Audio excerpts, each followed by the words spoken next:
इन छोटी छोटी बातों पर भी आपको गौर करना चाहिए। पहली बात, पूजा पाठ करने के बाद तुरंत आपको हाथ नहीं साफ करना है। यदि हल्दी चंदन बहुत अधिक लगा है तो गीले कपड़े से आप साफ कर सकते हैं। कभी भी श्रृंगार यानी कि महावर लगाने के बाद, सिंदूर लगाने के तुरंत बाद आपको हाथ पैर वगैरह नहीं धोने चाहिए। दूसरी अहम बात कि जब आप हेयर कट करवाते हैं, नेल कट करवाते हैं या फिर आप अपने शरीर पर मालिश करते हैं, उसके बाद स्नान जरूर करना चाहिए। वहीं पर जब आप कोई चीज़ दान करते हैं, दान आप किसी को अनाज का दान, धन का दान दे रहे हैं, तो भी तुरंत बाद आपको हाथ जरूर धोना चाहिए। उसका मान्यता क्या है कि उस दान की चीज़ें कहीं ना कहीं आपके हाथों में कुछ एक कण भी यदि लगा रहता है तो उस दान का पुण्य आपको नहीं मिलता है। इसलिए दान के पात्र को और दान के हाथ को भी आपको धोना चाहिए। दूसरा, कभी भी जब हम मंदिर जाते हैं तो आपको घंटे की ध्वनि जब हम मंदिर में प्रवेश करते हैं तो करना चाहिए। मंदिर से लौटने के बाद कभी भी घंटे में ध्वनि नहीं करनी चाहिए। तो ये छोटी छोटी बातें हैं, आपको गौर करना चाहिए। हमारे घर में एकता नहीं है, हमारी संतानें हमारी बात नहीं मानती हैं, आए दिन कलह क्लेश होता रहता है। तो देखिए, इससे बचने के लिए, इससे निपटने के लिए आपको 2-4 कार्य अवश्य करते रहना चाहिए। परिवार में एकता बनी रहे, इसके लिए पूरा परिवार मिलकर चाहे सप्ताह में और चाहे महीने में एक बार पूजा आराधना जरूर करनी चाहिए। संध्या की आरती ही आप साथ में कर लें। रविवार के दिन गायत्री मंत्र से यज्ञ हवन कर लें, या आप बैठ के सत्यनारायण की कथा पूरा परिवार बंधु बांधवों के साथ में आप करें। दूसरी अहम बात, अपने रसोई घर की पहली रोटी गऊ को अवश्य निकालनी चाहिए। मौसम में कोई भी फल सब्जी आप पहली बार अपनी रसोई में इस्तेमाल कर रहे हैं, बिना दान किए आपको नहीं खाना चाहिए। ये कुछ नियम यदि आप बनाकर चलते हैं तो निश्चित ही आपके घर में एकता, समृद्धि और सौहार्द आता है। तो आप छोटी छोटी बातों पर रिश्तों में बंधे होते हैं। यदि आप अपने रिश्तों को मजबूत कर लेते हैं तो आपके ग्रह स्वयं ही बैलेंस हो जाते हैं। घर का मुखिया यानी पिता का संबंध सूर्य से देखा जाता है। माता का संबंध चंद्रमा से देखा जाता है। मंगल यानी भाई से संबंध होता है। घर की बेटियां, घर की बहनें यानी बुआ बुध ग्रह से संबंध रखती हैं। वहीं हम बात करें गुरु ग्रह बृहस्पति की, तो बृहस्पति का संबंध आपके घर के पुरोहित पंडित से होता है। तो आप अपने शुक्र को यदि मजबूत करना चाहते हैं तो आपके घर की पत्नियां, स्त्रियां कोई भी हों, और स्पेशली आपकी जो धर्म पत्नी है, उनका संबंध शुक्र ग्रह से देखा जाता है। हम बात करें शनि का, तो जो पिताजी के भाई बंधु हैं, पिताजी का जो परिवार होता है वो शनि ग्रह को रिप्रेजेंट करता है। तो आप यदि अपने 9 के 9 ग्रहों को बैलेंस करना चाहते हैं तो इन सभी रिश्तों को बनाकर चले, आपके ग्रह स्वयं ही आपको शुभ परिणाम। मई वर्ष 2024 में अक्षय तृतीया का पर्व मनाया जाएगा और इस दिन दान का बहुत बड़ा महत्व है। तो आप किसी भी चीज का दान करें। अब बहुत सारे लोग कहते हैं कि बिल्कुल हमारी सामर्थ्य नहीं, हमारे पास 2 वक्त की रोटी नहीं है, हम कैसे दान करें। बिल्कुल दान करने के लिए आपका दिल होना चाहिए। आप क्या दान करेंगे? आप जल का दान करिए। जल में आपका अधिक पैसा नहीं लगेगा, आपके पास में जल है और आप अपने घर में मिट्टी का पात्र, आप अपने जो नवरात्रि के दिनों में इस तरह से जवारे उगाने के लिए आपने लिया कुछ भी, इस तरह से इसमें जल भरकर इसको भर दीजिए और इसे किसी पार्क में, किसी पेड़ पौधे के नीचे रख कर आते हैं तो इस पे पंछी पानी पीते हैं, कोई जीव जंतु पानी पीता है, तो आपका जल का दान हो गया। इस तरह से बहुत ही कम चीजों में आप इस तरह ये दान करें। अब आप 1 लोटा जल अपने घर से ले जाकर भगवान शिव को जलाभिषेक कर सकते हैं। 1 लोटा जल ले जाके पीपल के वृक्ष में दान कर सकते हैं, किसी भी देव वृक्ष में आप दान कर सकते हैं। साथ ही दोस्तों, आप इस दिन मछलियों को दाना डाल सकते हैं। मछलियों को भीगे हुए मूंग, भीगे हुए चने या फिर आटे की गोलियां बना सकते हैं। आप अपने घर से कुछ सूखा आटा और उसके साथ चीनी मिक्स करके चींटियों को दे सकते हैं। देखिए, हमारा भाव होना चाहिए। जरूरी नहीं है कि आप हजारों ब्राह्मणों को भोजन कराएं।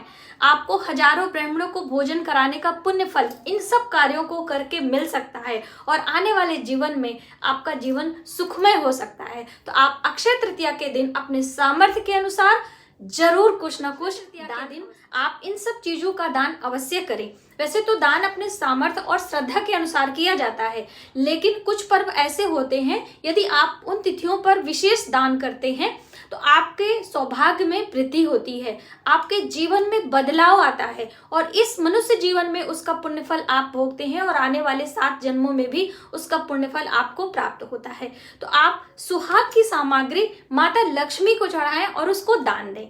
जैसे बहुत सारी बहनें पूछती हैं कि मैम हम इसे किसे दान दें, तो आप अपनी बहन बेटियों को, आप मंदिर के ब्राह्मणी को, पुजारन को, जो लेडीज होती हैं उन्हें सुहाग की चीजें दे सकते हैं।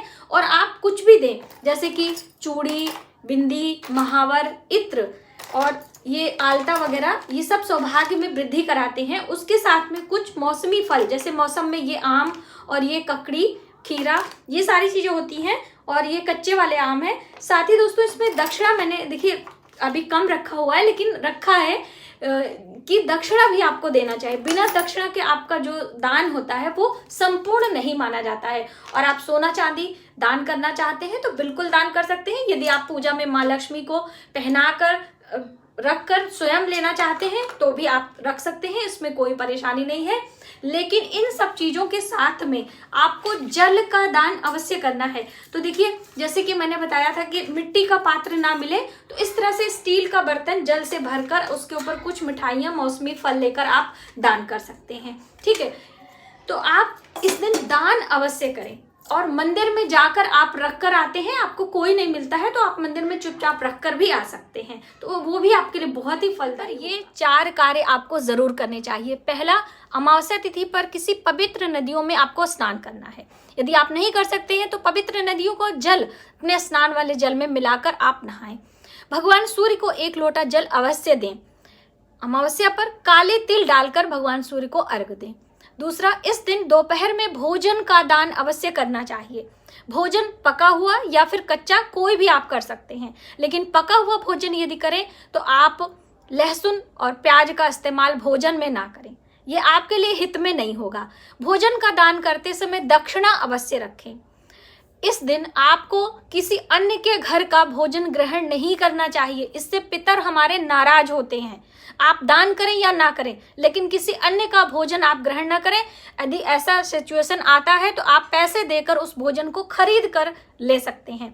संध्या के समय एक चौमुखा दीपक अवश्य लगाएं, हो सके तो पीपल वृक्ष के नीचे लगाएं और परिक्रमा करें। इस तरह से अमावस्या तिथि पर आप ये शुभ कार्य कर सकते हैं। आपके लिए बहुत ही के अनुसार ये बताया गया है कि हमें अपने पितरों का ध्यान, पितरों के नाम से जल तर्पण, पितरों के नाम से दीपदान, पितरों के नाम से भोजन का दान अवश्य करना चाहिए, लेकिन अपने घर में आसन देकर पूजन अर्चन नहीं करना चाहिए।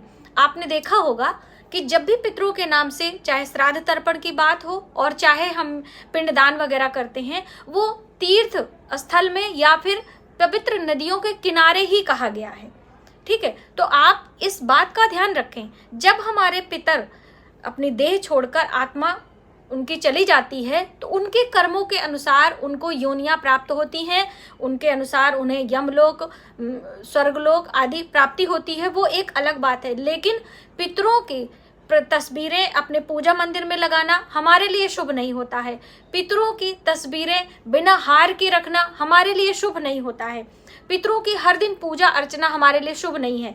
आप किसी तीज त्योहार पर कोई भोजन आदि बनाकर अपने पितरों को खिलाना चाहते हैं तो एक थाली में पितरों के लिए वो भोजन निकालें, सात्विक भोजन बिना लहसुन प्याज का, और कहीं चौराहे पर, कहीं बाहर घर से रखकर और पितरों का ध्यान करके आपको आ जाना चाहिए। आपके पितरों को वो भोजन, वो आहार उन्हें मिल जाता है।